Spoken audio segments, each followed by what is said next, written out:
आप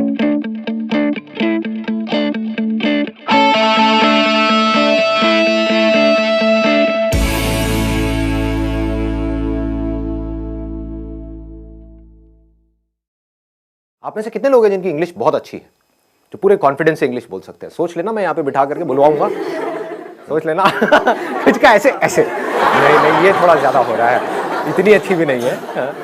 कितने लोग हैं जिनको इंग्लिश समझ तो आ जाती है लेकिन बोल नहीं पाते हैं कॉन्फिडेंस, अपने आप को एक्सप्रेस नहीं कर पाते? सर फंबल बहुत करता है, फंबल बहुत फंबल होता है और अंदर से बोलने से पहले ही हमको डर लगने लग जाता है कि अगर मैं आपको यहाँ पर बुलाऊं आपको समझ आ जाएगा अगर कोई इंग्लिश में बात करेगा, लेकिन अगर मैं आपको कहूंगा बोलने के लिए तो आप कॉन्शियस हो जाओगे। जितने हम फ्लुएंटली हिंदी बोलते हैं उसी कॉन्फिडेंस से हम इंग्लिश में बोलते हैं। उस कॉन्फिडेंस से हम नहीं बोल पाते, तो उस कॉन्फिडेंस से कैसे बोलें? That is the challenge. Problem पकड़ में आ रही है ना?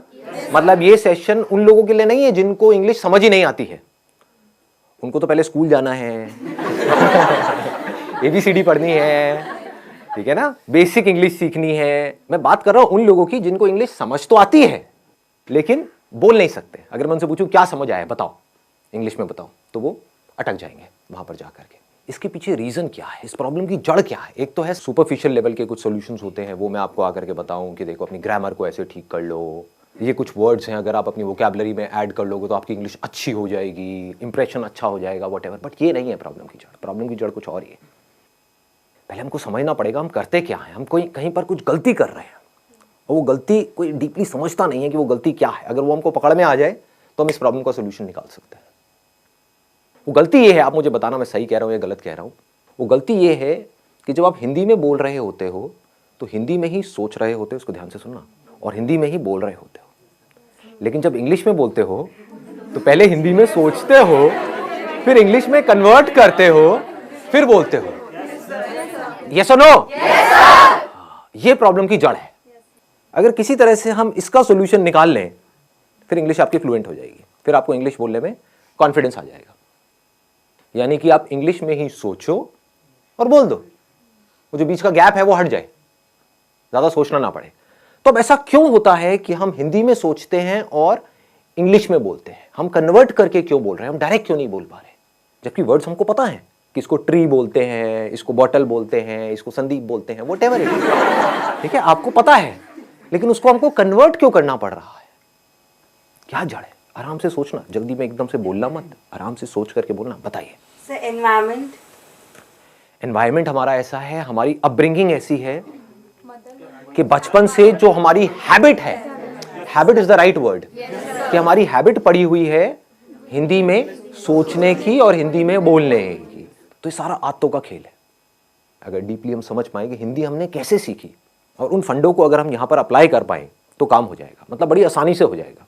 एक है लंबा प्रोसेस कि आप किसी इंस्टीट्यूट में जाओ, वहाँ पर जा करके स्टेप बाय स्टेप सीखो, एक एक करके आपको बताएंगे वर्ब क्या होती है, एडजेक्टिव क्या होता है, नाउन क्या होता है, ये क्या, उसी में आदमी पागल हो जाएगा। एक तो पहले ही वर्ड्स को कन्वर्ट करना पड़ रहा है, साथ में ये भी देखना पड़ रहा है ये नाउन है, एडजेक्टिव है, वर्ब है, मैं सही बोल रहा हूँ गलत बोल रहा हूँ, हो गया ना? और ज्यादा कॉम्प्लिकेटेड हो जाएगा। तो सीख भी सकते होगे तो नहीं सीख पाओगे, अगर सीख भी जाओगे अंदर ही अंदर तो बोल नहीं पाओगे, क्योंकि अंदर और खचड़ पचड़ हो गई। मतलब बेसिकली जैसे पानी है ना, वो बहता है कि मतलब कोई रुकावट ना आए, ऐसे वो बहनी चाहिए, उसको फ्लुएंसी बोलते हैं। तो मैं आप लोगों से पूछता हूं कि हिंदी हमने कैसे सीखी? अगर हमको ये समझ आएगा तो हम इंग्लिश को भी सीख सकते हैं और बड़ी जल्दी सीख सकते हैं। क्या आपने पढ़ करके सीखी? मतलब जो स्कूल में हिंदी सिखाई तब आपको हिंदी समझ में आई, या उससे पहले ही आप हिंदी सीख चुके थे? हाँ, जब हिंदी में वो चैप्टर शुरू हुए थे स्कूल में, उससे पहले ही आप कई गालियां सीख चुके थे, बहुत कुछ सीख चुके थे, है ना? हाँ, आप आराम से बात कर पाते थे, अपने आप को एक्सप्रेस कर पाते थे, किसी से कुछ मांगना है मांग लेते थे, व्हाटएवर। तो कैसे सीखी हमने हिंदी? इंटरैक्शन करके। लेकिन इंटरैक्शन, हमें तो हिंदी आती ही नहीं, हम इंटरैक्ट कैसे करें? इंटरैक्शन तो तब होता है जब दोनों लोग दोनों तरफ से इंटरैक्ट करें। तो पहले स्टेप में क्या हुआ था? ऑब्जर्वेशन। एब्सोल्युटली। मतलब हम लोगों को ऑब्जर्व करते रहते थे और कॉपी करते थे, इमिटेट। जैसे नकलची बंदर, आपने एक वर्ड सुना होगा, कभी किसी बंदर के सामने जाओगे, ऐसे ऐसे खुजाओगे, उल्टी सीधी हरकतें करोगे, व्हाटएवर, तो बंदर भी वही करने लग जाएगा। तो उस बंदर में और इंसान में ज्यादा फर्क नहीं है, आपको पता है, आप भी पहले बंदर ही थे, राइट? और कुछ लोग तभी बंदर हैं। तो हमने कैसे सीखा? जो भी हरकतें बड़ों को करते हुए देखा उसको कॉपी किया। वो बोल रहे हैं तो हमने भी वो बोलने की कोशिश करी, चाहे टूटा फूटा बोला, जैसा मर्जी बोला, लेकिन बोला। उन्होंने कोई अजीब सी हरकतें कर रहे हैं, गुस्सा कर रहे हैं, तो हम भी गुस्सा करना सीख गए, है कि नहीं?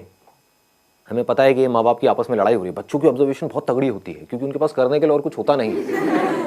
बैठे बैठे बस देखते रहते हैं, तो बच्चे ऑब्जर्व करते रहते हैं माँ बाप आपस में कैसे लड़ रहे हैं, कैसे माँ लड़ करके अपनी बात मनवा रही है बाप से, तो बच्चा वहां से सीख लेता है। बच्चे को समझ आ जाता है, अच्छा मुझे यही कुछ करना पड़ेगा, ऐसे नहीं मानने वाले, है ना? तो बच्चा टेंट्रम करना सीख जाता है और फिर उसको वो चीज मिल जाती है तो फिर अगली बार और टेंट्रम करता है, और ऐसे ही हम सीखते हैं। तो कहने का मतलब है हम हिंदी कैसे सीखे? देखते रहे, समझ नहीं आ रहा था क्योंकि जब हिंदी आती ही नहीं तो समझ कैसे आएगी, बट धीरे धीरे हम ऑब्जर्व करते रहे, समझते रहे कि जब ये इस तरह के वर्ड्स मुंह से निकलते हैं किसी के, तो उसके बाद में एक्शन क्या होता है, उसके साथ में क्या जुड़ा हुआ है। टॉय, तो इमीडिएटली हमको समझ आया इसको टॉय बोलते हैं, है ना? तो वहां पर बहुत सारी कंफ्यूजन भी होती है बच्चों के अंदर, क्योंकि वो कई बार गाड़ी को भी टॉय बोल देते हैं। क्यों? क्योंकि अभी क्लियर नहीं हुआ है कि टॉय क्या है।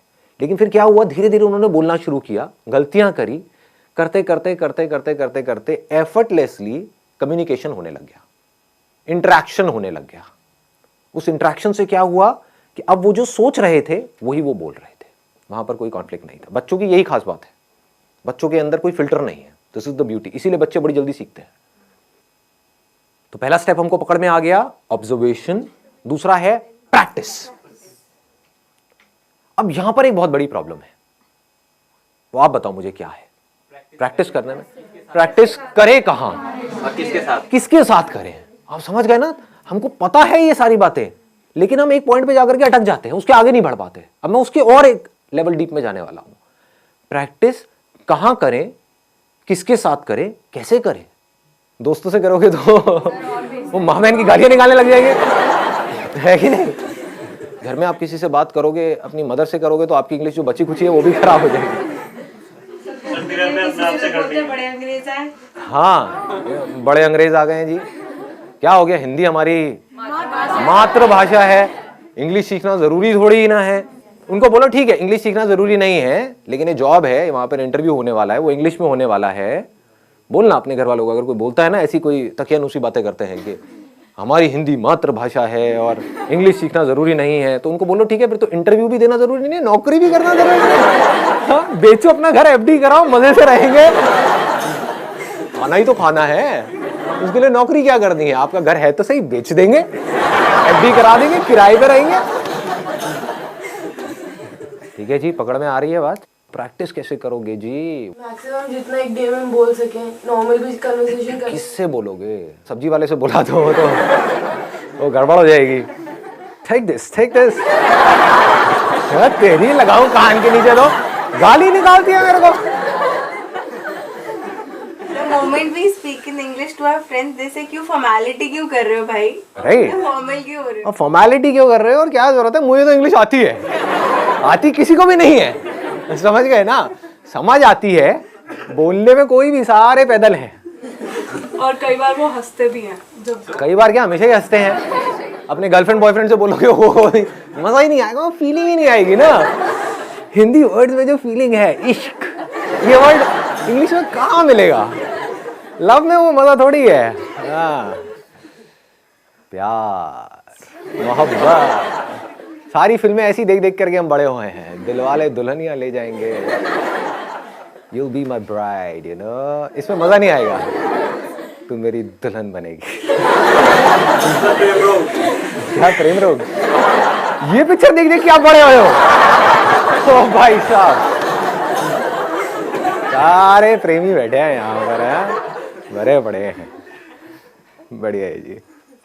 बताओ जी, ऑप्शन बताओ। It's a good idea. आप लिख सकते हो, मतलब डेली बेसिस पे अपनी एक डायरी लिख सकते हो कि क्या हुआ आज मेरे साथ में पूरे दिन में। उसमें मज़ा भी आएगा, और उस डायरी को जब आप एक साल बाद पढ़ोगे तो अपने ऊपर बड़ी हंसी भी आएगी, क्योंकि उस टाइम पे जब आप लिखना शुरू करोगे तो इंग्लिश बड़ी कमाल की होगी। ये मैं स्कूल में लिखता था, अब मैं बता नहीं सकता उसमें मैं क्या क्या लिखता था, बट अब मैं देखता हूँ तो बहुत हंसी आती है। मतलब कमाल की इंग्लिश होती थी, पता नहीं क्या का क्या मैं बनाता था, क्या क्रिएटिविटी, सारी क्रिएटिविटी उसमें चली जाती थी, है ना। तो this is a good idea कि आप लिख सकते हो अपने जो थॉट्स हैं, सुबह से रात तक जो भी कुछ किया है, क्योंकि लिखने के चक्कर में क्या होगा, आपको पहले सोचना पड़ेगा। सोच करके ही तो लिखोगे, बिना सोचे कैसे लिखोगे। तो this is a good idea. और बताओ व्हाट एल्स। सर हम उनसे बात कर सकते हैं जिनको हिंदी आती ही नहीं। जिनको हिंदी आती ही नहीं है, कैसे करोगे बात? फेस टू फेस, जैसे चाइनीज हो गए या फिर जो भी जिनको हिंदी आती नहीं है, अफ्रीकन हो गए सर। और ऐसे लोग contact What's your name? Tell me. Chinese से मत करना भाई साहब, नहीं नहीं। ऐसा कोई तरीका जो फिल्टर ना हो, जैसे अभी डायरी का ऑप्शन दिया, उसमें हम प्रैक्टिस कर रहे हैं, लिख रहे हैं, अपनी डे टू डे लाइफ के बारे में लिख रहे हैं, लेकिन सोच सोच के लिख रहे हैं, वो फिल्टर आ रहा है, वो फिल्टर को कैसे रिमूव करना है, ये कोई तरीका? सोचना फिल्टर नहीं है, क्योंकि अगर अभी आप हिंदी भी बोलोगे तो सोच करके ही बोलोगे, वो बस इतनी जल्दी हो जाता है, हमको एकदम से पता नहीं लगता है। जैसे आप एक मूवी देखते हो तो 1 सेकंड में 25 फ्रेम निकल गए हैं, और हर फ्रेम में मिलियंस ऑफ पिक्सल्स हैं, इतना डेटा एकदम से निकल गया है। हमें लग रहा है 1 सेकंड वीडियो का निकला है, एक सेकंड नहीं निकला है, वो 25 फ्रेम्स है, तेज निकल गए तो हमें लग रहा है स्टिल नहीं है, वीडियो है। ऐसे ही जब आप हिंदी बोलते हो तो ये मत समझो बिना सोचे बोल रहे हो, लेकिन हो क्या रहा है, आपने सोचा और बोला। सोचना प्रॉब्लम नहीं है, क्योंकि बिना सोचे तो आप बोल भी नहीं सकते। हाँ, मैं आपसे पूछता हूं वेदर कैसा है, आप यही बोलोगे वेदर अच्छा है, ना ज्यादा ठंड है ना ज्यादा गर्मी है। ये वर्ड्स कहां से आए? जो आपने एक्सपीरियंस किया, जो फील किया, उसके साथ में कुछ वर्ड जुड़े हुए हैं। वो सारे जो वर्ड जुड़े हुए हैं वो सब हिंदी में जुड़े हुए हैं। तो उस फीलिंग को, उस एक्सपीरियंस को आप फ्लुएंटली एक्सप्रेस कर पा रहे हो, क्योंकि उसके साथ में वो वर्ड्स पड़े हुए हैं। इंग्लिश के भी पड़े हुए हैं, इसको ध्यान से समझना जो चीज मैं बोल रहा हूं। हिंदी के भी पड़े हुए हैं, इंग्लिश के भी पड़े हुए हैं, बट आप हिंदी फ्लुएंटली बोल पा रहे हो, इंग्लिश नहीं बोल पा रहे। क्यों? क्योंकि आप सोचते, अब इसको ध्यान से समझना, क्योंकि आप सोचते ही हिंदी में हो, और आप हिंदी से इंग्लिश में कन्वर्ट करके फिर बोल रहे हो। कुछ ऐसा हो जाए, अगर आप सोचना ही इंग्लिश में शुरू कर दो तो क्या होगा? Problem solve. हैबिट आपकी अभी पड़ी हुई है हिंदी में अंदर सोचने की। सुबह से रात तक आप करते क्या हो? कभी नोट करना, कहीं पर अकेले बैठे हुए हो, कभी पढ़ रहे हो, पढ़ते पढ़ते एकदम से पढ़ाई से ध्यान हटा, बैठ करके कुछ सोच रहे हो, कुछ गड़बड़ हुई घर में, उसके बारे में सोच रहे हो, सोने से पहले कुछ थॉट चल रहे हैं माइंड में। थॉट है क्या अगर बोलना नहीं है तो? कभी ध्यान से अपने थॉट्स को देखना। थॉट्स में अगर वर्ड्स नहीं है तो थॉट भी नहीं है। बिना वर्ड्स के सोच के दिखाओ, किसी ऐसी चीज के बारे में सोच के दिखाओ जिसका कोई वर्ड माइंड में पड़ा ही नहीं है। इम्पॉसिबल। हमें यह लगता है कि बात करना या बोलना मतलब सिर्फ आपसे मैं बोल रहा हूं, आपसे बात कर रहा हूं, इसको बात करना कहते हैं। अजी नहीं, जो हम अपने अंदर सुबह से रात तक बोलते हैं, एक्चुअल में वो बात करना है। अगर अपने अंदर ही अंदर आप इंग्लिश में बोलते रहो, ये आपके हाथ में पूरा कंट्रोल है, या और कुछ नहीं तो शुरू में इंग्लिश और हिंदी को मिक्स कर दो अपने माइंड के अंदर, तो धीरे धीरे आप देखोगे, नहीं भी चाहोगे तो मुंह से वो ही निकल रहा होगा जैसे थॉट चल रहे होंगे। It is called habit. कितना सिंपल है, मतलब समझ गए ना कि अकेले में आप कहीं पर बैठे हो तो बैठ करके सोच रहे हो कि मुझे ये करना है। Think in English. अगर आप अंदर सोचने की प्रैक्टिस नहीं करते और सीधा बोलने की प्रैक्टिस करते हो तो नहीं बोल पाओगे, अटक जाओगे, बार बार गलतियां करोगे, और जितनी गलतियां करोगे उतना ही आपका मजाक उड़ेगा, उतना ही आप कहोगे छोड़ो मेरे को नहीं बोलना। तो इंग्लिश में सोचना है, इंग्लिश के वर्ड्स में सोचना है। ये पूरा कंट्रोल आपके हाथ में है। चाहो तो कर सकते हो, कोई आपको रोक नहीं सकता है, आपको कोई और चाहिए भी नहीं है, अपने अंदर ही अंदर। एंड मोस्ट इंपॉर्टेंट, यहां पे एक सेकेंड ना, and most important, use simple words. यहां पर हम जाकर के फंस जाते हैं। कुछ ज्यादा कॉम्प्लिकेटेड वर्ड्स बनाने की जरूरत नहीं है अपने माइंड में जो आप सोच रहे हो। बड़े आराम से सिंपल वर्ड्स। क्योंकि उसमें क्या होगा, फ्लुएंटली आपकी आदत पड़ जाएगी इस तरह से सोचने की। तो अब एक छोटा सा काम करते हैं यहाँ से, बजाय कल के ऊपर डालने के, आज से और अभी से इसकी प्रैक्टिस करते हैं। आपको जो भी बोलना है या मैं जो भी बोलूँगा इंग्लिश में बोलेंगे, एटलीस्ट कुछ तो प्रैक्टिस होगी ना से तो हाँ है, वैसे आधा घंटे में कुछ होने वाला नहीं है लेकिन at least something is better than nothing. सोच सोच करके नहीं बोलना है, बोल देना है जो भी अंदर से आ रहा है। Sir, what we can do at our home is that we can ask our mother or father that you can give us any topic, any XYZ topic such as dog, water, anything, and we just have to speak for a minute on that topic. Extempore basically. So once a week, even if we do it. And we don't need to use these kind of words like extempore or whatever. So now what is going on is, like say we can have a practical demo as in what we need to do and what we don't need to do. And even if you commit some mistakes, it does not make any difference. My English is also not that good, but how does it matter? If there are people who are making fun of you, they are just giving a boost to their own ego. Yes. If you go and speak in English with a foreigner, they will never make fun of you. Because for them, it's not that important whether what you are saying is right or wrong. What is important is whether they are able to understand, like say, whatever you are trying to express. So sometimes it happens that like our generation is fond of online shoppings, or maybe like if there is a problem in the phone or something like that. So what we can do is instead is that we can call the customer care. There is an option that one is in English, the other is in Hindi. It's a great idea. They'll not judge you according to your voice, and you'll be able to get it that whether they are understanding your English or not. Yeah. And I know that there are some people who talk to these, who call up at these call centers and talk about all the shit stuff. Just for time pass. So now at least you are learning something. I think it's a great idea. Yeah. You can talk to them. Nobody will judge you. You can create an imaginary problem, right? Related to that product or service, right? Create an imaginary problem in your mind. Oh, I'm going through all this pain and suffering and whatever, and then feel it, and then call up. I'm so depressed because of this product. Ma'am, please do something. Nah. You'll get to know that whether they are like able to understand what you're trying to. They will understand. They have to understand because it's their job. The job of your friends is to make fun of you, point out your mistakes. This is where you are wrong, whatever. So it's all about right and wrong. But their job is not to tell you that your English is right or wrong. Their job is to understand whatever you are saying and then give you a solution. There are some things in life where you can't afford to be mechanical. You need to put some conscious effort in it. You need to think, okay, what is it that I need to do? There is a problem. I need to figure out a solution.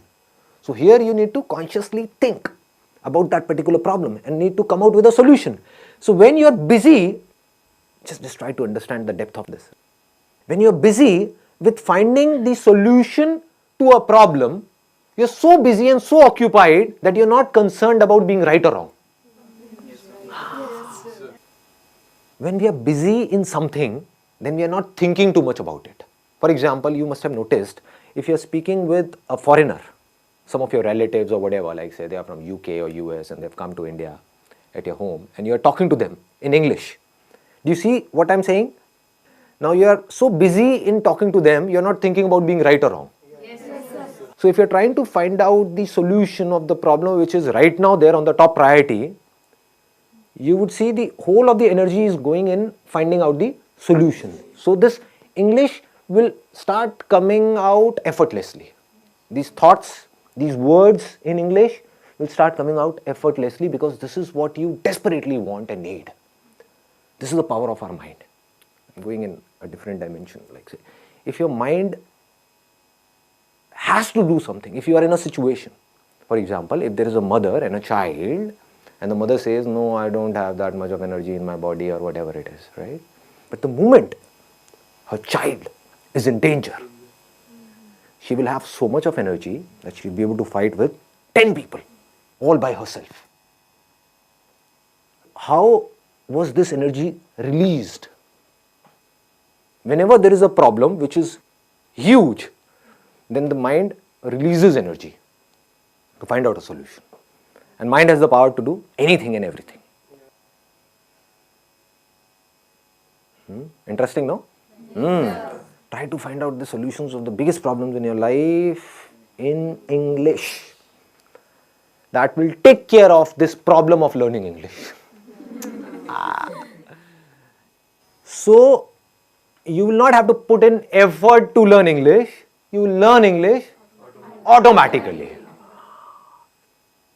As you learnt Hindi automatically. It's easy. It's easy. It's simple. Yeah. The major thing that discourages us to speak is like being judged by people. And like at the back of our minds, we always think what would the other person think about us. Let those people go to hell. Curse them in your mind. Stare करते हैं वो लोग गलत बोलते So English.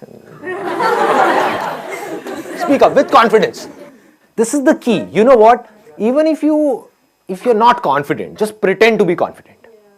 Sir words mind में आ ही नहीं रहे हैं कुछ दिनों से घर पे हूँ तो माइंड बिल्कुल ऐसे हो चुका है हिंदी इंग्लिश के वर्ड्स तक नहीं आ रहे हैं एक्चुअली एग्जाम्स थे बस पढ़ाई वो सब ही चल रहा था तो सर वो चीज़ें ही नहीं आ रही माइंड में जो मुझे सब कुछ आता था वो भी मैं भूल चुकी ऐसा लग रहा है What are you saying? I'm not getting it. I'm not getting it. I told you English, girl. Speak up. Sir मुझे बोलना गया था मैं तो ये It's okay, no problem. Anything I else? think we stammer or get stuck while speaking because we get short of words while speaking and then we get short of thoughts also. So if we are in continuous, like we are reading or we are writing anything, so we are not short of thoughts and consequently we are not short of words also. Right. So one is that we are reading and writing and something to do with conversation. One is reading or writing like mathematics or something to do with science, because these kind of words, or chemistry or biology or physics, these kind of words we don't use in our day-to-day conversation. So we need to read something or listen to something or go through something which is related to our day-to-day lives. So maybe you can watch Friends. This is one of my favorite, like Breaking Bad. Game of Thrones. I've heard a lot about it, but I don't know what it is. So go for Big Bang. Big Bang Theory. MD House. No limits.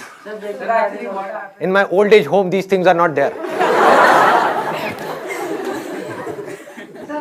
I have tried this thing. I used to think whatever goes on in my life.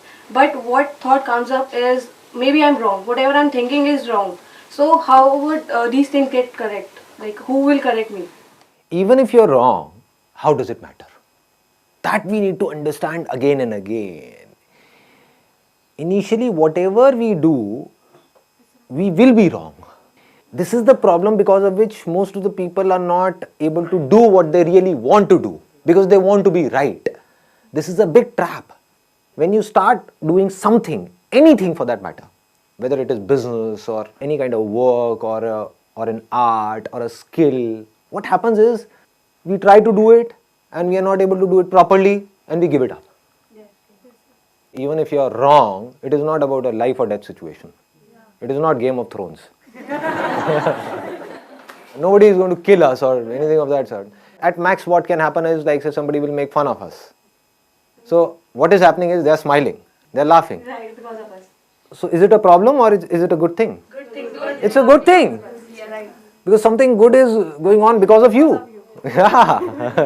Whether they are laughing on your jokes or whether they are laughing on you, how does it matter? We need to say, okay, no problem, just keep doing it, keep doing it, keep trying, keep trying, keep trying. I think that is a key word. Keep trying, keep trying, keep trying. So Dr. APJ Abdul Kalam has stressed on this thing that no matter what your age is, you should keep learning always. Right. And we need to understand all these things practically, not theoretically. One is theoretically, okay, I understood. Then what? You need to bring it in practice. That's where you need courage. That's the basic difference between a winner and a loser. Losers understand all these things. They would say, okay, I know all these things. Tell me something new. Abhe khachar. What will you do of something new? Even if you get more and more of new information, so-called new information in your brain, which is as good as dead because you're not using that information to do something, to bring it into action, what will you do with that information? They're just fond of information, which they think is learning, but that is not learning at all. Learning means getting some information and bringing it into practice. That is learning. The moment you bring something in practice, either you will succeed in it or you will fail. So whether you succeed or you fail, you need to let it go and keep on building your practice.